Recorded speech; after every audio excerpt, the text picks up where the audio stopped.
next strategy we will overview is questions. So when we use questioning in style, we are ensuring that our questions go beyond recall and move on up to reasoning, creating, as well as relating. So this is a classroom tool that you can use to make sure you're questioning in style. It will help us pose different types of questions at all stages throughout your instructional sequence. The questions will help us activate, develop, and access relevant content knowledge. It will also help us differentiate instructions and engage all learners. So what is it? It's a tool that identifies the 4 different styles of questions that can be used, as we mentioned earlier, to activate, deepen, and assess student learning. It will also help us as teachers broaden our repertoire by identifying the 4 different styles of questions that we should be asking of students at the beginning as well as throughout our instructional sequences. Here's a listing of the 4 different types of questions we want to ensure we include in our lessons. Now keep in mind there are other ways to gauge our questioning. This is just one example or strategy that you can use to ensure you're having a range of different questions within your lesson. The first one is the recall stage. So this is where we're simply asking students to remember and describe, which can include facts, formulas, definitions, and procedures. The next step is going to be reasoning. We can ask students to think analytically while they're interpreting, explaining, and justifying with evidence. The next one is creating. This is when we ask our students to generate similes, predictions, solutions, and other alternatives.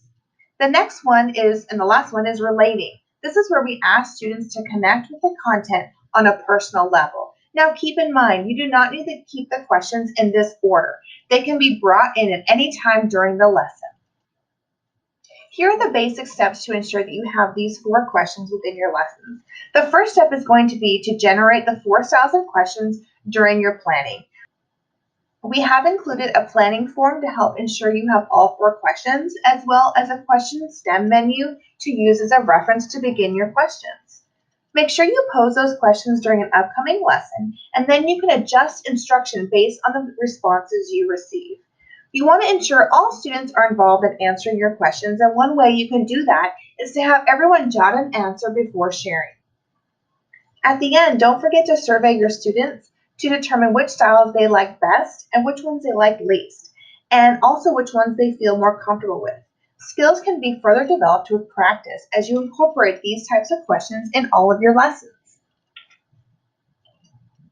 Don't forget to take a look at the question STEM menu that will give you different choices that you can use when you're wanting to write the 4 different types of questions for questioning and style.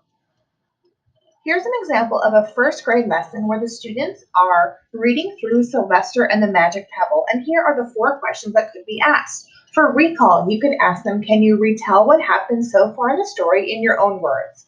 For reasoning, we can ask them whether or not we feel the author wants us to feel happy or sad when we read this story, and then also ask them for the evidence that they can use to support their choice.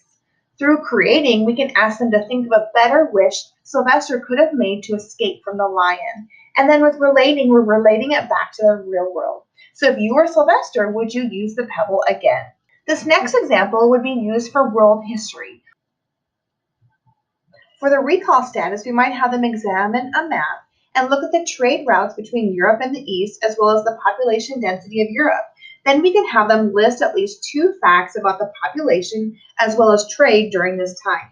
For reasoning, we give a definition of what Renaissance means, and we also have them look at paintings from the Middle Ages and compare them to 3 Renaissance paintings.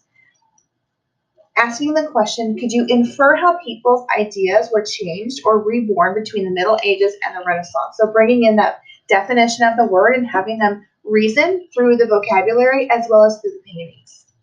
The next one is creating and making correlations between Leonardo da Vinci and being a Renaissance man, and also asking them about things we use, a helicopter and a parachute, and how it would have correlated with what happened long ago when Leonardo da Vinci actually created those sketches, and how might it look, and then have them create an actual sketch. With relating, that's going back to relating how Renaissance thinkers believed and how does it compare with someone today. Here's an example of a high school mathematics class. So you could have them recall these sequences in their own words. Then they could compare those sequences with similarities and differences when they're reasoning. For creating, you could have them create an icon that represents the different sequences, and then also further talking about those representations. And then next would be relating and thinking about the learning process. And would you say that your learning is more of this sequence or this sequence, and why you feel that way? So kind of relating it to your own learning as well. We hope you enjoyed this quick overview of how you can use different questions within your lessons to ensure your questions go above the recall level. If you have any questions or concerns, please reach out, and don't forget to take a look at the supporting documents to help you through this process.